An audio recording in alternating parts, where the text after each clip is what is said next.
Technology investments کے ذریعے ہماری ہیلپ کر سکتے ہیں. تو اکنامک کوآپریشن کے بس اپرچونٹیز بھی ہیں اور اپنے تعلقات کو مزید بہتر کرنے کی ضرورت بھی ہے. تو اس لحاظ سے یہ دورہ اہم ہے اور بڑے عرصے بعد, یہ کچھ 23 سالوں کے بعد پاکستان کے ہیڈ آف گورنمنٹ کو جو ہے چیف ایگزیکٹو کو یہ موقع مل رہا ہے کہ ماسکو جائے. آل دا بیسٹ شاہ محمود قریشی صاحب, thank you so much for your time. انشاءاللہ آپ سے پھر بھی بات ہوتی رہے گی. تو جناب ورجہ شاہ محمود قریشی کا آپ نے موقف سنا مختلف امور کے حوالے سے. ابھی ایک بریک لیتے ہیں, بریک سے واپس آ کر فردر ڈسکشن کو آگے بڑھائیں گے.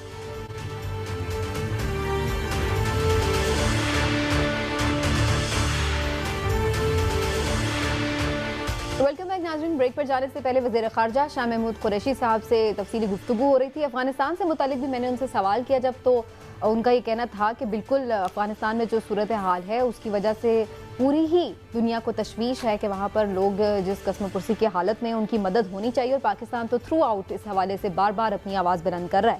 اب اس کے بعد ہم نے یہ ضرور دیکھا ہے کہ ایک اس میں ڈیولپمنٹ ہوئی ہے اور یہ کہا گیا ہے کہ جناب افغانستان کے جو منجمد اثاثے ہیں وہ بحال کیے جا رہے ہیں امریکہ کی طرف سے. لیکن اس میں سے جو ایک بڑی خبر تھی جس پر بہت سے لوگ تشویش کا اظہار کرے, وہ یہ کہ اس میں سے نصف کے قریب جو اثاثے ہیں ان کے لیے کہا جا رہا ہے کہ وہ 9/11 متاثرین کے لیے مختص کیے جائیں گے.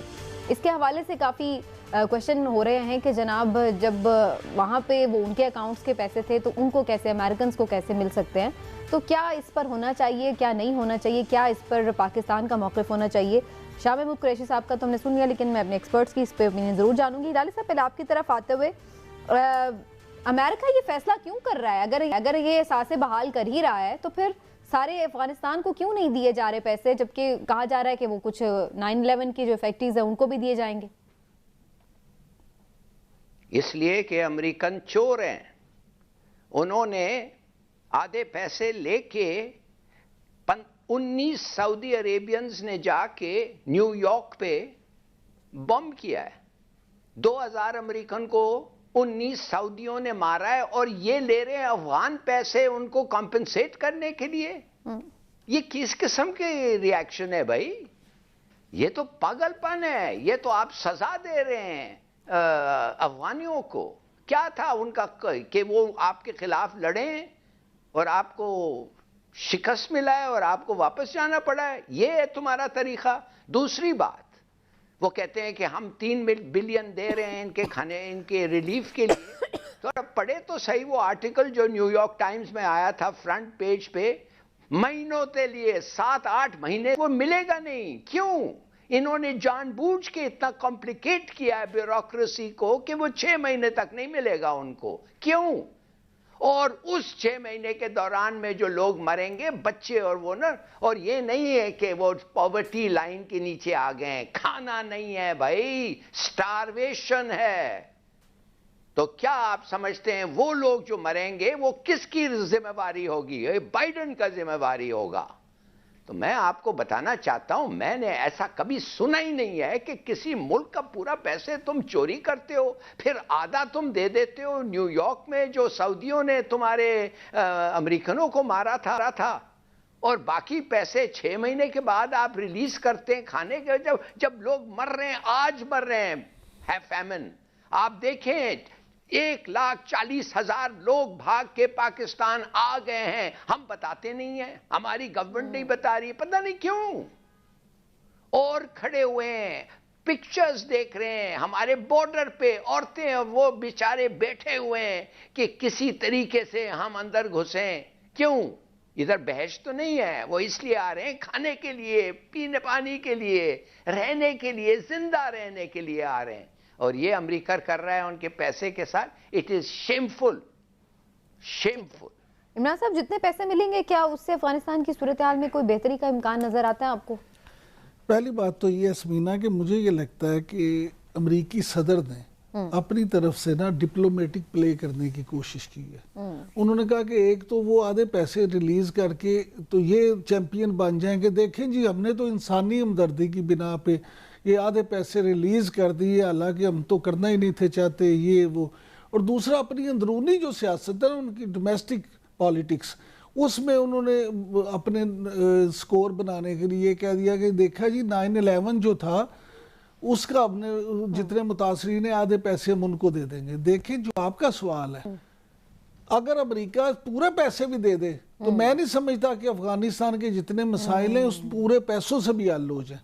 اور صرف امریکہ میں پیسے نہیں ہیں, آپ یہ دیکھیں کہ 2 ارب ڈالر جو ہیں وہ یورپ اور ان کے مڈل ایسٹ میں بھی اس وقت انہوں نے فریز کیے ہوئے ہیں. امریکہ بہادر جو ہے وہ تو اس وقت پورا, آپ کو پتہ ہے پوری دنیا میں وہ تو نیو ورلڈ آرڈر کے بعد اپنی سپرمیسی چاہتے تھے. امریکہ بہادر یہ چاہتا ہے کہ جناب اس کا دشمن جو اس سے اختلاف کرے وہ تو دنیا میں رہے ہی نہ, نظر ہی نہ آئے. افغانیوں کے ساتھ میں سمجھتا ہوں بڑا ظلم ہے, کیونکہ پوری قوم تو وہ دیکھیں نا دہشت گرد نہیں ہے, پوری قوم تو امریکہ کے خلاف نہیں لڑی. آپ کچھ لوگوں کی سزا اگر پورے ملک کو, پوری قوم کو دینا چاہتے ہیں تو یہ کسی طور پر جسٹیفائی نہیں کی جا سکتی. افغانستان کو اس حال میں پہنچانے والا کون ہے؟ امریکہ. بھائی آپ نے اتنے سال وہاں پہ جنگ زدہ رکھا ہے اس علاقے کو, تو وہاں پر کوئی ترقی تو نہیں ہونی تھی, غربت ہی ہونی تھی, ظاہری سی بات ہے. تو آپ اس کے ذمہ دار بھی ہیں اور پھر اوپر سے آپ اس کی ہیلپ آؤٹ کرنے کے بجائے ان کے اور پیسے روک رہے ہیں. سمینا میں تو ذاتی طور پہ سمجھتا ہوں کہ امریکہ کا یہ جو رویہ ہے یہ صرف سیاسی طور پہ غلط نہیں ہے بلکہ یہ غیر انسانی ہے. دنیا میں آپ یہ دیکھیں کہ انسانی حقوق کی جو چیمپئن ہیں قومیں, ان میں امریکہ سب سے بڑا چیمپئن بنتا ہے انسانی حقوق کا. تو کیا دنیا کا کوئی قانون, کوئی اصول, کوئی ضابطہ آپ کو اس بات کی اجازت دیتا ہے کہ کسی جگہ پہ لوگ بھوک سے مر رہے ہوں, ان کے پاس کھانے کو کوئی چیز نہ ہو, پہننے کو کپڑے نہ ہو, رہنے کو چھت نہ ہو, اور آپ ان کے پیسے روک لیں کہ جناب ہم تو آپ کے پیسے نہیں دیں گے؟ میں سمجھتا ہوں یہ زیادتی نہیں ہے, یہ ظلم ہے جو امریکہ اس وقت کر رہا ہے. اور پوری اصل پرابلم یہ ہے کہ دنیا کیا کرے, دنیا کیسے مدد کرے؟ دنیا میں خود ہلالی صاحب اس وقت ایک ریسیشن ہے, ہم دیکھ رہے ہیں کووڈ کے بعد کے اثرات, ہر جو بڑی بڑی معیشتیں بھی اس نے جھٹکا دے دیا اچھا خاصا. تو دنیا خود اس پوزیشن میں ہے کہ وہ اپنے اکانومیز کو مشکل سے سنبھال رہی ہے, تو افغانستان کی مدد کون کرے ایسے میں؟ دیکھیے سیدھی سادی بات یہ ہے کہ بہت سارے مسلمان ملک ہیں جو پیسے دے سکتے ہیں افغانستان کو, جو نہیں دے رہے ہیں. وہ اس لیے نہیں دے رہے ہیں کہ وہ امریکہ کو ناخوش نہیں کرنا چاہتے. یہ جو ہمارے مسلمان ملک ہیں گلف میں, جو امریکن پیٹرول سٹیشنز بنے ہوئے ہیں, ان کے پاس بہت پیسے ہیں جو دے سکتے ہیں. یہ افغان جو مر رہے ہیں بھوک سے, اور مریں گے اور بھی مریں گے, 97% پاورٹی لیول کے نیچے ہوگا, اور اس وقت جون میں سٹارویشن, فیمن ہوگا. تو آپ سے میں یہ پوچھنا چاہتا ہوں, یہ تو مجھے ایک وار کرائم لگتا ہے. Frankly it's a war crime. مگر آپ ان کو لے نہیں جا سکتے وار کرائم ٹرائیبیونل پہ, اس لیے کہ انہوں نے ایک اچھی قانون بنایا ہوا ہے کہ اگر ہم نہیں ایکسیپٹ کرتے ہیں انٹرنیشنل کورٹ آف جسٹس کے جورسڈکشن, تو آپ ہمیں نہیں لے جا سکتے ہیں. یہ سب قانون 1945 سے بنے ہوئے ہیں, یہ سب ان کے لیے بنے ہوئے ہیں.